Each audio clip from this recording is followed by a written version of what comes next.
मित्रों, श्रीमद् भागवत गीता के पहले अध्याय का महात्म के विषय में आज हम जानकारी हासिल करेंगे।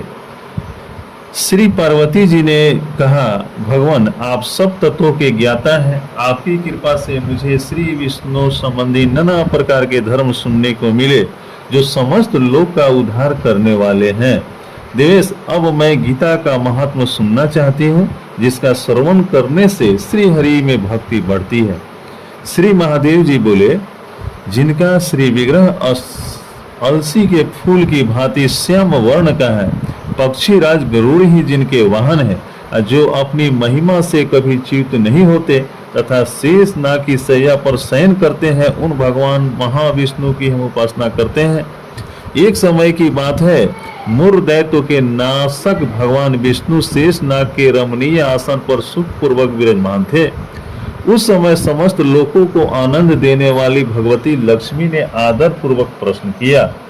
श्री लक्ष्मी जी ने पूछा, भगवान आप संपूर्ण जगत का पालन करते हुए भी अपने ऐश्वर्य के प्रति उदासीन से होकर जो इस क्षीर सागर में नींद ले रहे हैं, इसका क्या कारण है? श्री भगवान बोले, सुमुखी मैं नींद नहीं लेता हूँ, अपितु तत्व का अनुसरण करने वाली अंतर्दृष्टि के द्वारा अपने ही माहेश्वर तेज का साक्षात्कार कर रहा हूँ। यह वही तेज है जिसका जोगी पुरुष कुशाग्र बुद्धि के द्वारा अपने अंतःकरण में दर्शन करते हैं तथा जिसे मीमांसक विद्वान वेदों का सार तत्व निश्चित करते हैं। वह माहेश्वर तेज एक अजर प्रकाश स्वरूप आत्मरूप रोग शोक से रहित अखंड आनंद का पुंज निष्पंद तथा द्वैत रहित है। इस जगत का जीवन उसी के अधीन है, मैं उसी का अनुभव करता हूँ। देवेश्वरी, यही कारण है कि मैं तुम्हें नींद लेता सा प्रतीत हो रहा हूँ। श्री लक्ष्मी जी ने कहा, ऋषिकेश आप ही जोगी पुरुषों के ध्येय हैं, आपके अतिरिक्त भी कोई ध्यान करने योग्य तत्व है, यह जानकर मुझे बड़ा कौतूहल हो रहा है। चराचर जगत की सृष्टि और संहार करने वाले स्वयं आप ही हैं, आप सर्वसमर्थ हैं। इस प्रकार की स्थिति में होकर भी यदि आप उस परम तत्व से भिन्न है तो मुझे उसका बोध कराइए। श्री भगवान बोले, प्रिय आत्मा का स्वरूप द्वैत और अद्वैत से पृथक, भाव और अभाव से मुक्त तथा आदि और अंत से रहित है। शुद्ध ज्ञान के प्रकाश से उपलब्ध होने वाला तथा परमानंद स्वरूप होने के कारण एकमात्र सुंदर है, वही मेरा ईश्वरीय रूप है। आत्मा का एकत्व ही सबके द्वारा जानने योग्य है। गीता शास्त्र में इसी का प्रतिपादन हुआ है।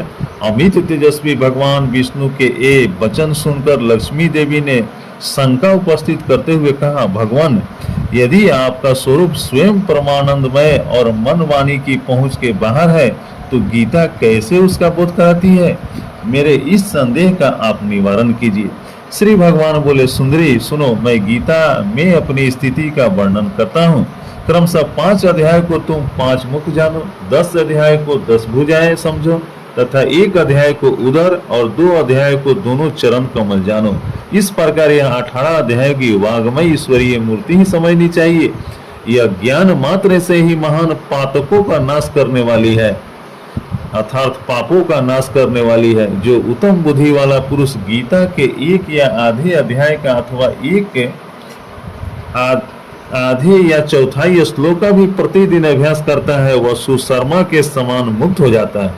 श्री लक्ष्मी जी ने कहा, पूछा, देव सुशर्मा कौन था और किस कारण से उसकी मुक्ति हुई? श्री भगवान बोले, प्रिय सुशर्मा बड़ी खोटी बुद्धि का मनुष्य था, पापियों का तो वह शिरोमणि ही था। उसका जन्म वैदिक ज्ञान से शून्य और क्रूरतापूर्ण कर्म करने वाले ब्राह्मणों के कुल में हुआ था। वह न ध्यान करता था, न जप, न होम करता था, न अतिथियों का सत्कार। वह लंपट होने के कारण सदा विषय को सेवन में ही आसक्त रहता था। हल जोतता और पते बेचकर जीविका चलाता था। उसे मदिरा पीने का व्यसन तथा वह मांस भी खाया करता था। इस प्रकार उसने अपने जीवन का दीर्घकाल व्यतीत कर दिया। एक दिन मूढ़ बुद्धि सुशर्मा पत्ते लाने के लिए किसी ऋषि की वाटिका में घूम रहा था। इसी बीच में काल रूपधारी काले सांप ने उसे डस लिया। सुशर्मा की मृत्यु हो गई तदंतर वह अनेक नरकों में जा वहां की यातनाएं भोगकर मृत्यु लोक में लौट आया और वहां बोझ ढोने वाला बैल हुआ।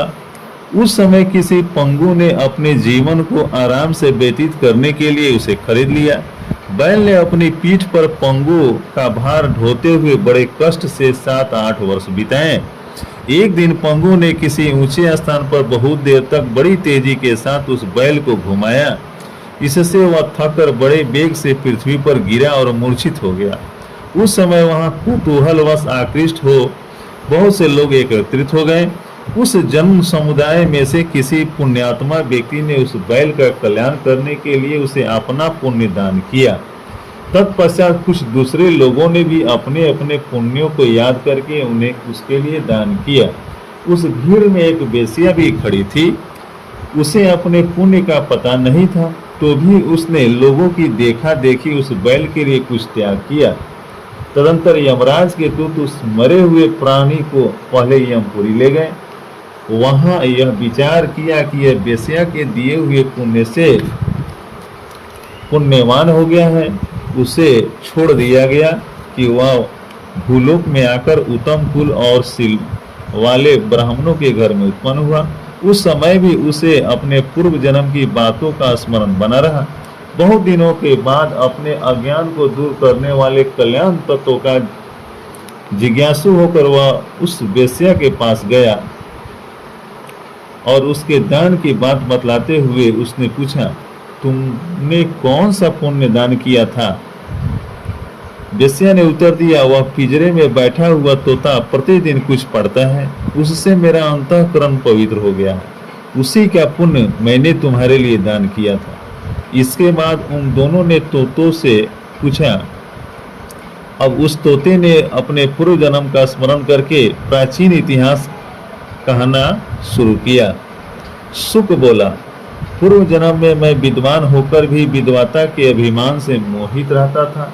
मेरा राग द्वेष इतना बढ़ गया था कि मैं गुणवान विद्वानों के प्रति भी ईर्षा भाव रखने लगा। फिर समय अनुसार मेरी मृत्यु हो गई और मैं अनेक घृणित लोकों में भटकता फिरा। उसके बाद इस लोक में आया। सदगुरु की अत्यंत निंदा करने के कारण तोते के कुल में मेरा जन्म हुआ। पापी होने के कारण छोटी अवस्था में ही मेरा माता पिता से वियोग हो गया। एक दिन मैं ग्रीष्म ऋतु में तपे हुए मार्ग पर पड़ा था। वहां से कुछ श्रेष्ठ मुनि मुझे उठा लाए और महात्माओं के आश्रम के भीतर एक पिंजरे में उन्होंने मुझे डाल दिया। मुझे पढ़ाया गया। ऋषियों के बालक बड़े आदर के साथ गीता के प्रथम अध्याय की आवृत्ति करते थे। उन्हीं से सुनकर मैं भी बार बार पाठ करने लगा। इसी बीच में एक चोरी करने वाले बहेलिये ने मुझे वहां से चुरा लिया। तत्पश्चात इस देवी ने मुझे खरीद लिया। यही मेरा वृत्तांत है, जिसे मैंने आप लोगों को बता दिया। पूर्व काल में मैंने इस प्रथम अध्याय का अभ्यास किया था, जिससे मैंने अपने पापों को दूर किया है। फिर उसी से इस वेश्या का भी अंतःकरण शुद्ध हुआ है और उसी के पुण्य से ये द्विज श्रेष्ठ सुशर्मा भी पाप मुक्त हुए हैं। इस प्रकार परस्पर वार्तालाप और गीता के प्रथम अध्याय के महात्म्य की प्रशंसा करके वे तीनों निरंतर अपने अपने घर पर गीता का अभ्यास करने लगे। फिर ज्ञान प्राप्त करके वे मुक्त हो गए। इसीलिए जो गीता के प्रथम अध्याय को पढ़ता, सुनता तथा अभ्यास करता है, उसे इस भाव सागर को पार करने में कोई कठिनाई नहीं होती है। जय श्री कृष्ण।